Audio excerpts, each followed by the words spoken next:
Sarung Al-Samsi.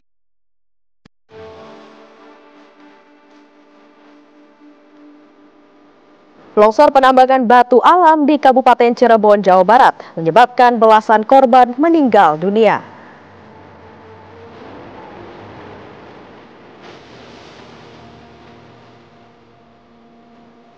Jelang duel melawan Cina di putaran ketiga kualifikasi Piala Dunia Zona Asia, timnas Indonesia terus berlatih di Bali United Training Center. Ke-28 pemain fokus berlatih kekuatan fisik, taktikal, serta membangun chemistry antar pemain.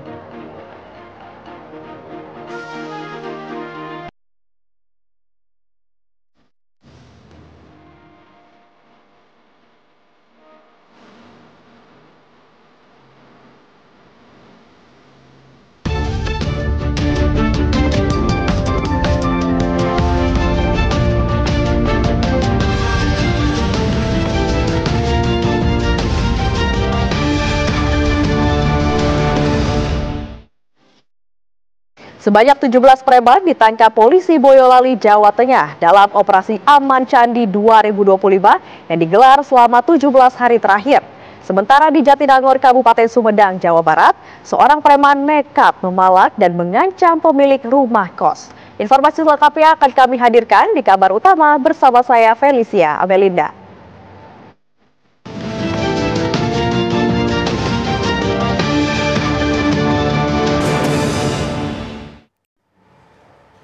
Kita awali informasi pertama, pemirsa. Puluhan lapak pedagang kaki lima di Kampung Rawa Johar Baru, Jakarta Pusat dibongkar Satpol PP. Potong mana tadi?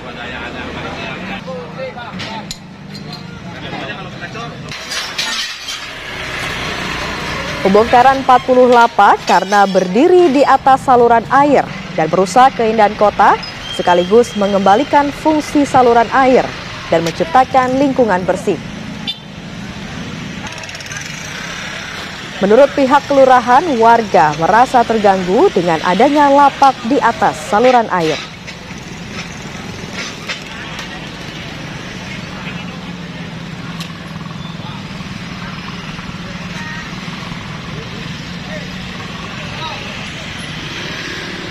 Sementara itu, pemirsa, bencana longsor terjadi pada lokasi penambangan batu alam di Gunung Kuda, Desa Cipanas, Kecamatan Dukun Puntang, Kabupaten Cirebon, Jawa Barat.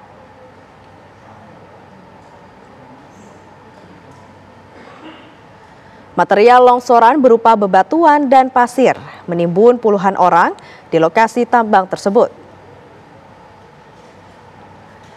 Para korban yang tertimbun mayoritas adalah para pekerja. Peristiwa longsor pagi tadi terjadi sangat cepat, hingga banyak pekerja yang tidak sempat berlari menyelamatkan diri. Tim SAR datang dan menemukan sebagian korban dalam kondisi telah meninggal dunia. Saat itu juga terdapat belasan orang yang terluka. Para korban langsung dilarikan ke Rumah Sakit Arjawinangun untuk dirawat. Selain itu, longsor juga menimbun alat berat dan truk pengangkut batu. Insiden longsor di lokasi tambang batu alam Gunung Kuda diketahui sudah beberapa kali terjadi. Sebelumnya, tanah longsor terjadi pada bulan Februari 2025 tanpa adanya korban jiwa.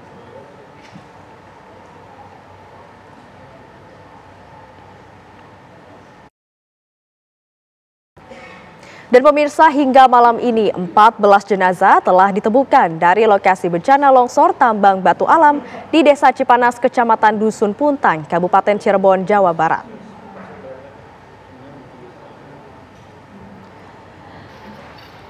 Operasi pencarian digelar oleh tim SAR gabungan TNI, polisi, Basarnas, dan juga BPBD sejak pagi hari tadi sesaat setelah tanah longsor terjadi. Hasilnya, tim SAR gabungan bisa mengevakuasi 14 jenazah korban dan 4 orang yang terluka. Para korban tersebut langsung dilarikan ke rumah sakit terdekat. Diduga kuat masih ada sedikitnya 8 orang yang diperkirakan masih tertimbun. Kegiatan tim SAR harus dihentikan sementara pada petang tadi karena kondisi medan yang sulit. Rencananya operasi pencarian oleh tim SAR gabungan berlanjut pada besok pagi pada pukul 8 dengan dukungan 4 alat berat ekskavator.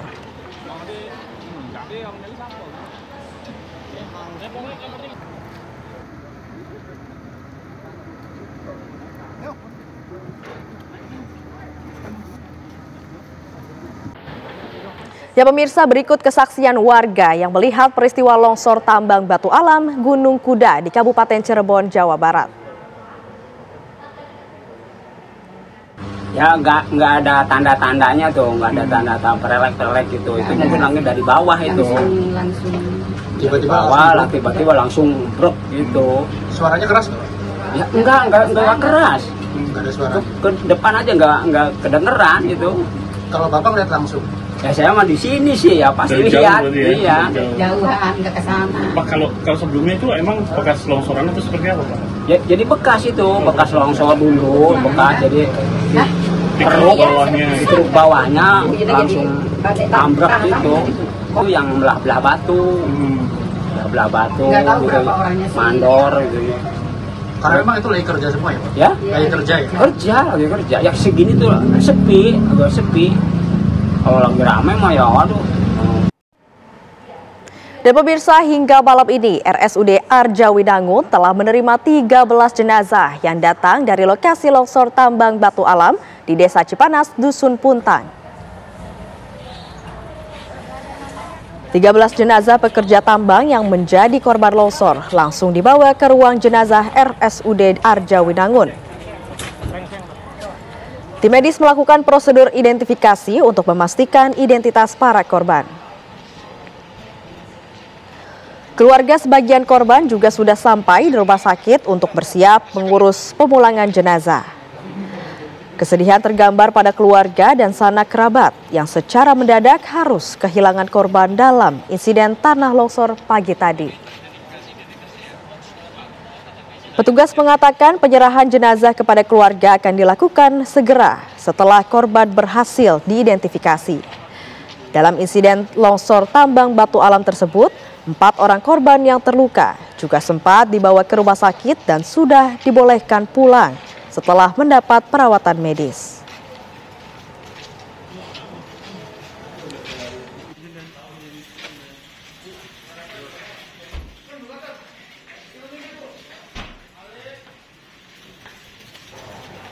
Ya pemirsa, kita simak laporan langsung dari Ervan Septiawan, reporter TV One yang memantau jalannya evakuasi lokasi longsor tambang batu alam Kabupaten Cirebon, Jawa Barat.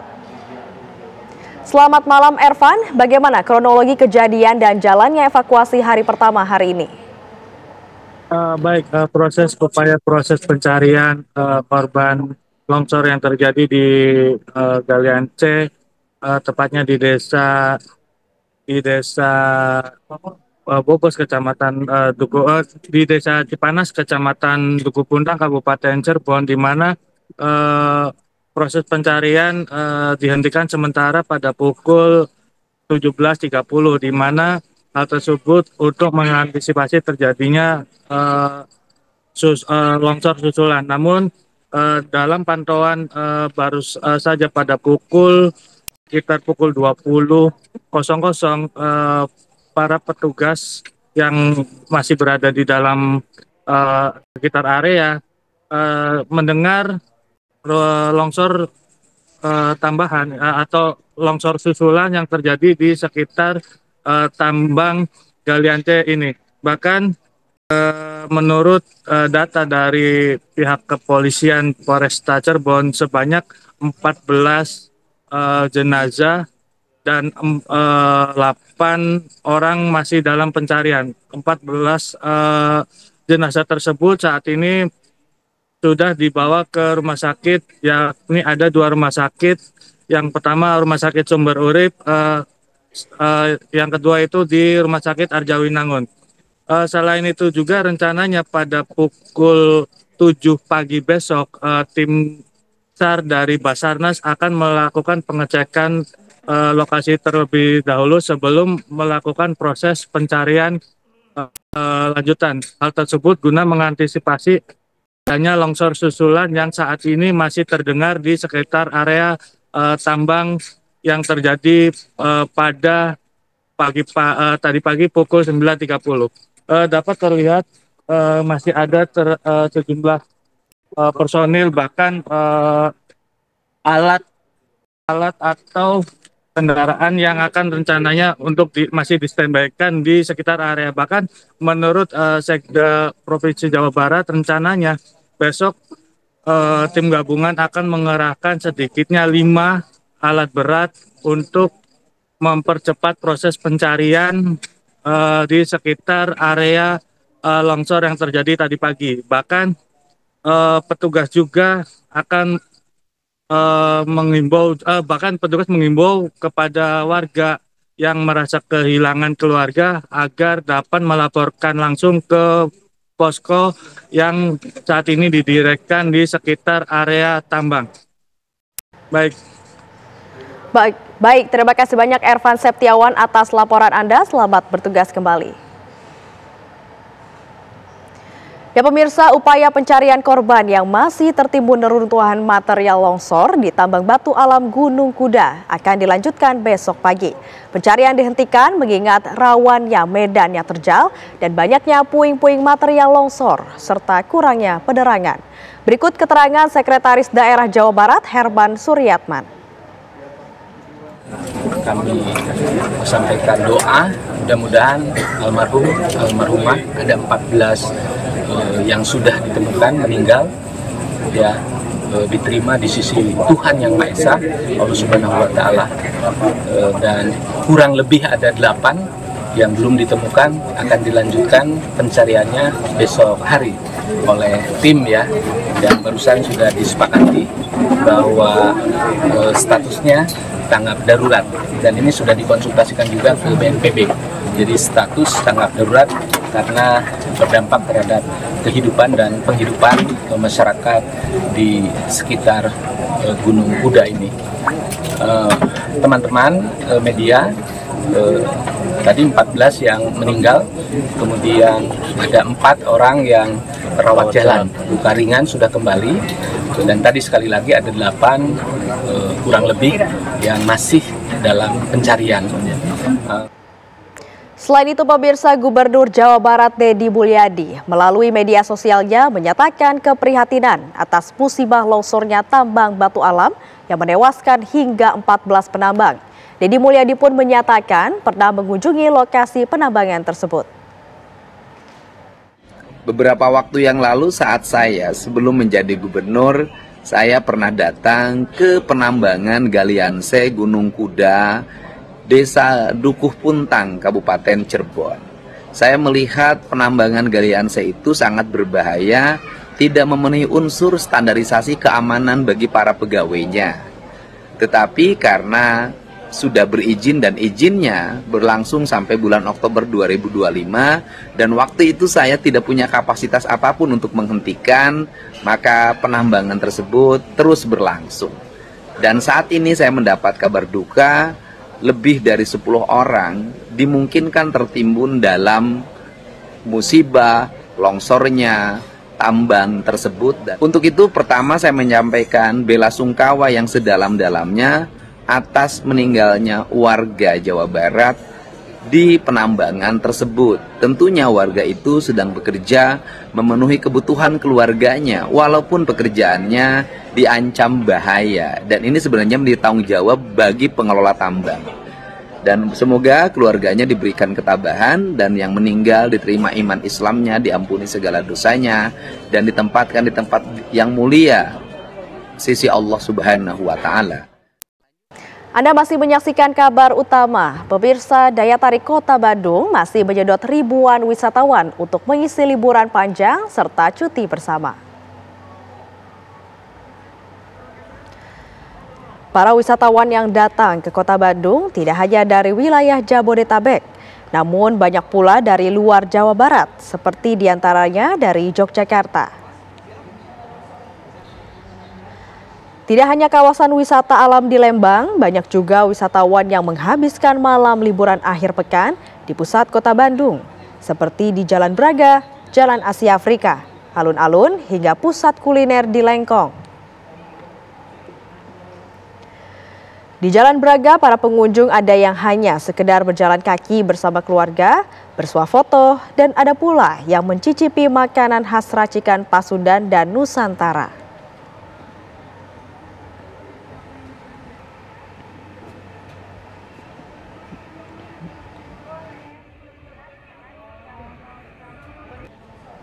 Sementara itu pemirsa, kawasan Puncak di Kabupaten Bogor, Jawa Barat ternyata masih menjadi destinasi primadona bagi warga Jabodetabek yang ingin berwisata di libur akhir pekan panjang. Pada malam hari ini kepadatan arus lalu lintas terpantau terjadi di kawasan Simpang Gadok. Sedikitnya 63.000 kendaraan telah melintas di Simpang Gadok menuju kawasan Puncak sejak pagi tadi. Pengendara didominasi oleh para pelancong yang menggunakan sepeda motor dan juga mobil. Rekayasa lalu lintas one way atau buka tutup diberlakukan pada pagi hari pukul 7 hingga setengah 6 sore. Hingga saat ini Simpang Gadok dalam kondisi ramai cenderung padat. Petugas mengatakan besok akan kembali diberlakukan one way mulai dari pukul 7 pagi sampai waktu situasional dan ganjil genap dari pukul 7 sampai pukul 10 pagi.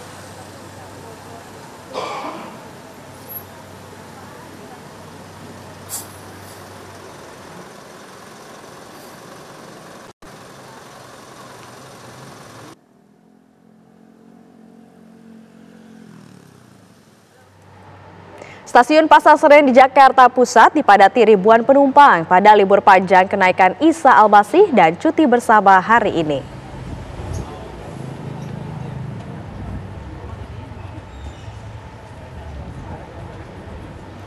Tim TV One memantau lonjakan jumlah penumpang yang terjadi sore tadi di Stasiun Pasar Senen.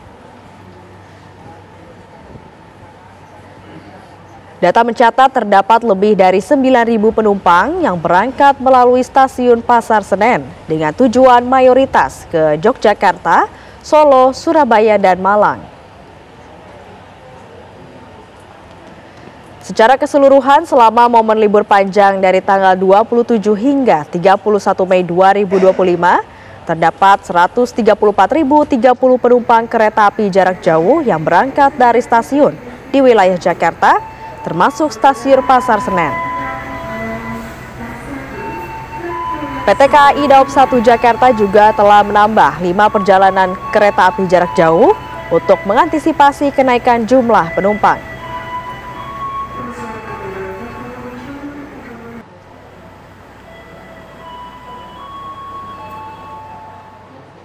Selain itu pemirsa, ribuan penumpang kapal terus memadati Pelabuhan Parepare, Sulawesi Selatan pada libur panjang.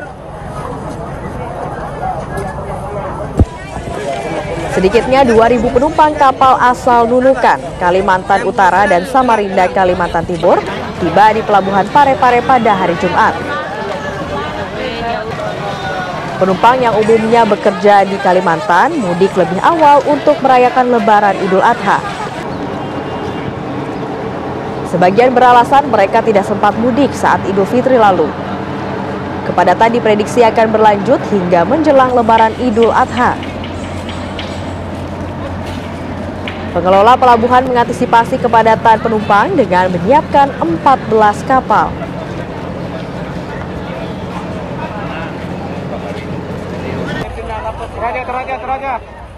Terima kasih Anda masih menyaksikan Kabar Utama. Pemirsa, Amirul Hajj yang juga Menteri Agama Republik Indonesia Nasaruddin Umar bersama rombongan telah tiba di Bandara Internasional King Abdul Aziz Jeddah, Arab Saudi. Kedatangan Amirul Hajj disambut Duta Besar Republik Indonesia untuk Arab Saudi, Abdul Aziz, Dirjen Penyelenggara Haji Hilman Latif, Konjen RI Jeddah, dan jajaran PPIH Arab Saudi. Di Arab Saudi, Nasaruddin Umar didampingi wakilnya Romo Muhammad Syafi'i, serta sejumlah anggota delegasi termasuk Muhajir Effendi, Dudung Abdurrahman, serta Arifatul Fauzi. Menteri Agama Republik Indonesia meminta kepada seluruh jemaah haji Indonesia untuk fokus bersiap diri pada persiapan puncak haji, yakni wukuf di Arafah. Menak juga meminta kepada tim konsultan ibadah atau mustasyar dini, petugas kloter, serta pembimbing KBIH untuk memberikan pembinaan intensif kepada para jemaah di lapangan.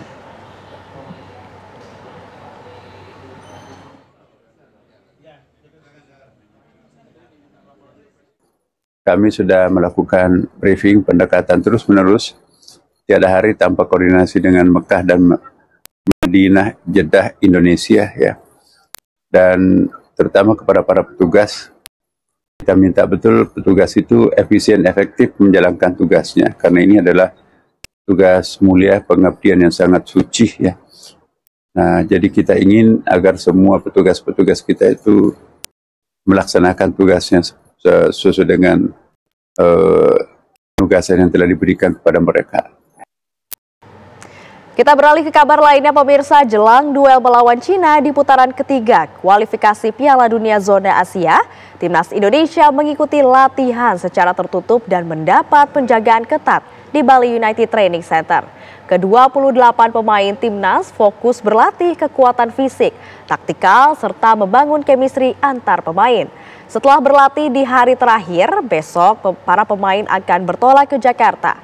Berikut laporan Farah Manila dan Nur Rohman dari Gianyar, Bali. Pemusatan latihan atau training camp Timnas Indonesia pada hari ini 30 Mei 2025 memasuki hari keempat. Jika pada pemusatan latihan pertama dan kedua ini digelar secara terbuka, namun sejak tanggal 29 Mei 2025 kemarin ini pemusatan latihan digelar secara tertutup dan penjagaan pun juga dilakukan di area Bali United Training Center sejak pintu masuk di tepi jalan hingga area dalam. Ada sebanyak kurang lebih 3 lapis penjagaan yang dilakukan. Dan intensi latihannya pun juga berbeda dibandingkan dengan pemusatan latihan pertama dan kedua. Pada pemusatan latihan ketiga, 4, dan 5 ini intensi latihannya lebih tinggi dan lebih taktikal. Ada sebanyak 28 pemain, pemirsa, ini juga masih sama dibandingkan dengan kemarin. Hanya ada 4 orang yang belum bergabung, yaitu Eliano, Martin Pais, Kevin Dix, dan juga Sandy Walsh. Dan besok adalah pemusatan latihan terakhir bagi pemain Timnas Indonesia di Bali. Nantinya pada 1 Juni 2025, Timnas Indonesia akan bertolak ke Jakarta pada pagi hari. Kemudian pada tanggal 2, 3, dan 4 Juni, Timnas Indonesia akan melanjutkan pemusatan latihan dalam rangka persiapan match day yang akan berlangsung pada 5 Juni 2025 mendatang. Demikian informasi dari wilayah Gianyar, Bali. Farah Manila, Nur Rohman, TV One mengabarkan.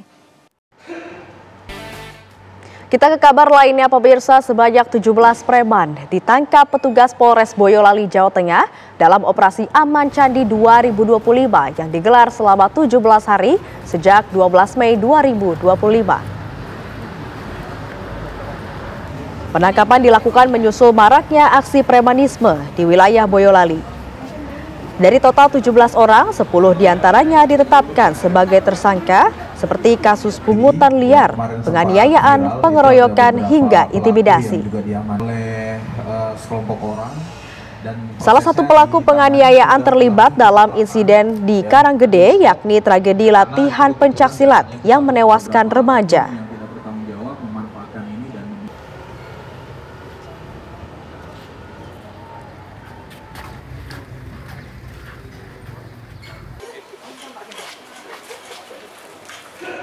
Seorang preman terekam kamera pengawas saat memalak dan mengancam seorang pemilik rumah kos di wilayah Jatinangor, Jawa Barat. Satu pelaku telah diringkus oleh polisi. Aksi pengancaman dan pemalakan dilakukan oleh preman terhadap seorang pengusaha yang tengah membangun rumah kos di kawasan pendidikan Jatinangor, Kabupaten Sumedang, Jawa Barat. Pelaku terekam kamera CCTV saat mendekati korban dan mengintimidasi korban dengan menarik-narik tangannya. Korban terpaksa memberikan sejumlah uang senilai Rp2.500.000. Pelaku berinisial AM melakukan aksinya pada 18 Mei Minggu malam lalu. Pelaku memeras dan mengancam korban untuk memberikan jatah uang kas proyek pembangunan dengan alasan keamanan. Minta uang keamanan, jatah keamanan kepada pengusaha rumah kos. Jadi kalau dia sedang bangun untuk rumah kos untuk kepentingan para calon konsumen atau di sana kalau Jatinangor itu banyak pelajar mahasiswa ya yang nyewa kos. Nah, dia berusaha membangun tempat kos. Nah, ini dia dimintai uang keamanan istilahnya.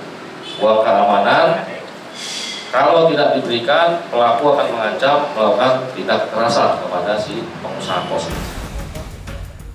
Polisi mengamankan barang bukti 1 unit telepon genggam. Pelaku disangkakan jeratan pasal berlapis 368 dan 335 KUHP tentang tindak pidana pemerasan dan pemaksaan atau ancaman dengan kekerasan dan terancam hukuman penjara selama 9 tahun. Dari Kabupaten Sumedang, Jawa Barat, Lutfi Setiarap Sanjani, TV One mengabarkan.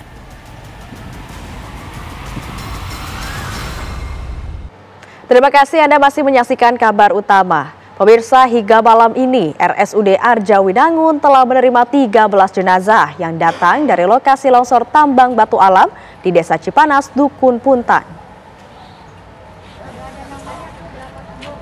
13 jenazah pekerja tambang yang menjadi korban longsor langsung dibawa ke ruang jenazah RSUD Arjawinangun. Tim medis melakukan prosedur identifikasi untuk memastikan identitas para korban. Keluarga sebagian korban juga sudah sampai di rumah sakit untuk bersiap mengurus pemulangan jenazah. Kesedihan tergambar pada keluarga dan sanak kerabat yang secara mendadak harus kehilangan korban dalam insiden tanah longsor pagi tadi. Petugas mengatakan penyerahan jenazah kepada keluarga akan dilakukan segera setelah korban berhasil diidentifikasi.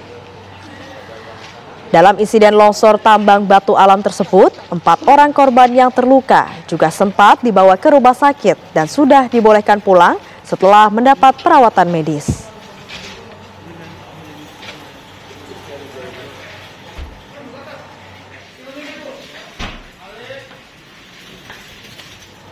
Dan pemirsa, untuk mengetahui informasi terbaru mengenai musibah longsor yang menewaskan 14 pekerja tambang batu alam di Desa Cipanas, Dusun Puntang, Cirebon, Jawa Barat, kita telah terhubung dengan reporter TV One Prita Zega di RSUD Arjawinangun.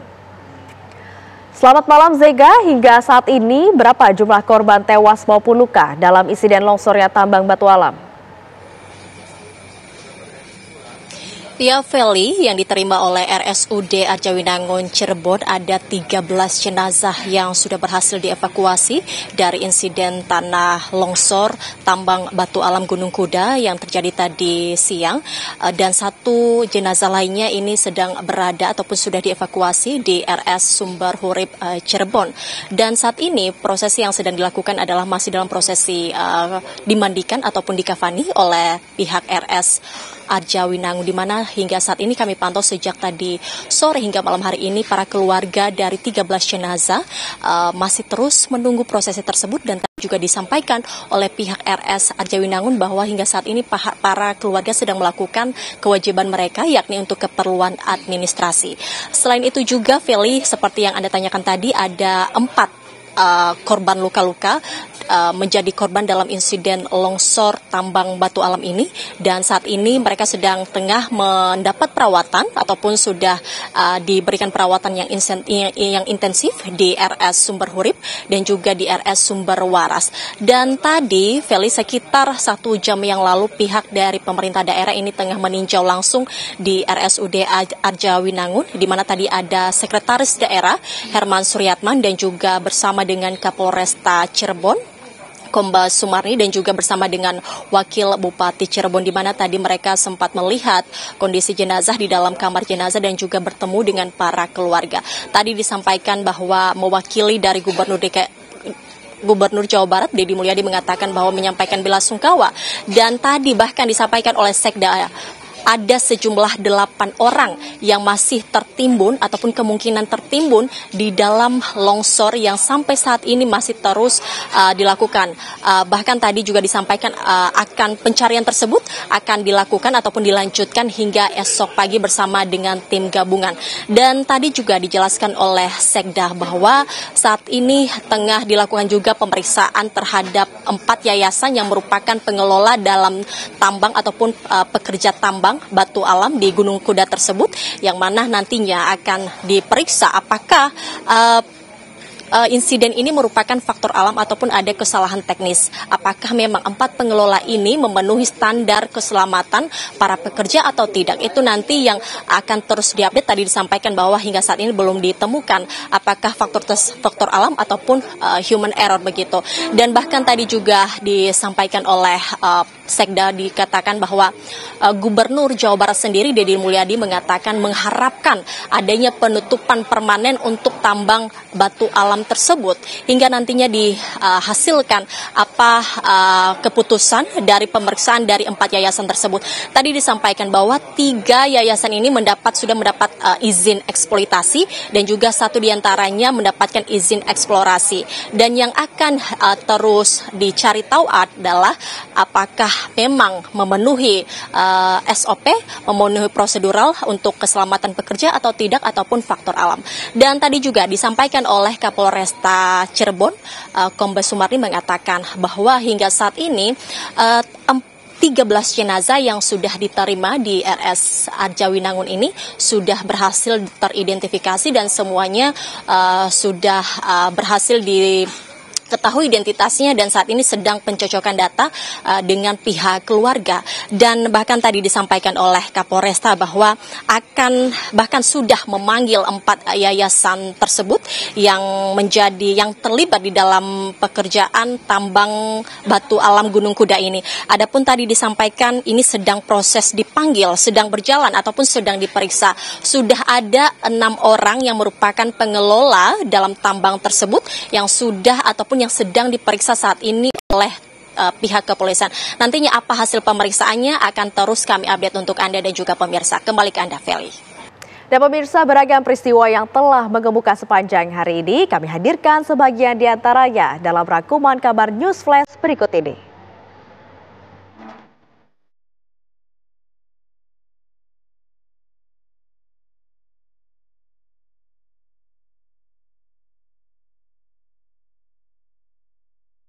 Bencana longsor di lokasi penambangan batu alam Gunung Kuda, Desa Cipanas, Kecamatan Dukun, Puntang, Kabupaten Cirebon, Jawa Barat, menewaskan 14 pekerja tambang. Para korban dibawa ke Rumah Sakit Arjawinangun. Longsor juga menimbun alat berat dan truk pengangkut batu. Sebelumnya, tanah longsor di lokasi tambang ini terjadi bulan Februari lalu, tapi tidak memakan korban jiwa.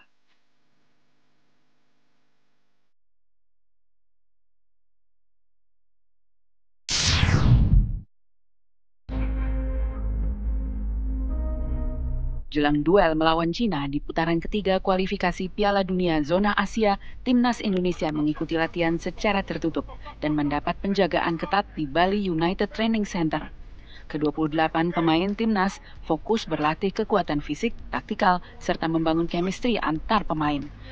Setelah berlatih di hari terakhir, para pemain akan bertolak ke Jakarta dan bersiap untuk menjamu Timnas Cina pada 5 Juni mendatang.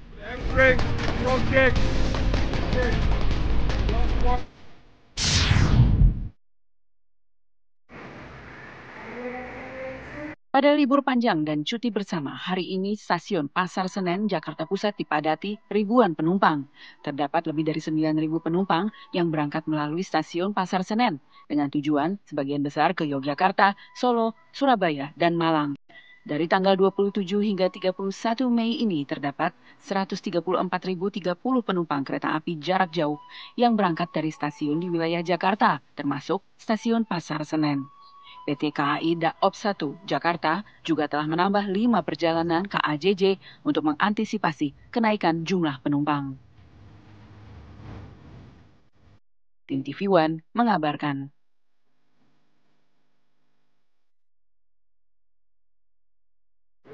Ya pemirsa, informasi tadi sekaligus menutup perjumpaan kita pada malam hari ini. Saya Felicia Melinda mewakili kru yang bertugas pamit undur diri. Terima kasih, selamat malam dan sampai jumpa.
Didukung oleh Sarung Al Samsi.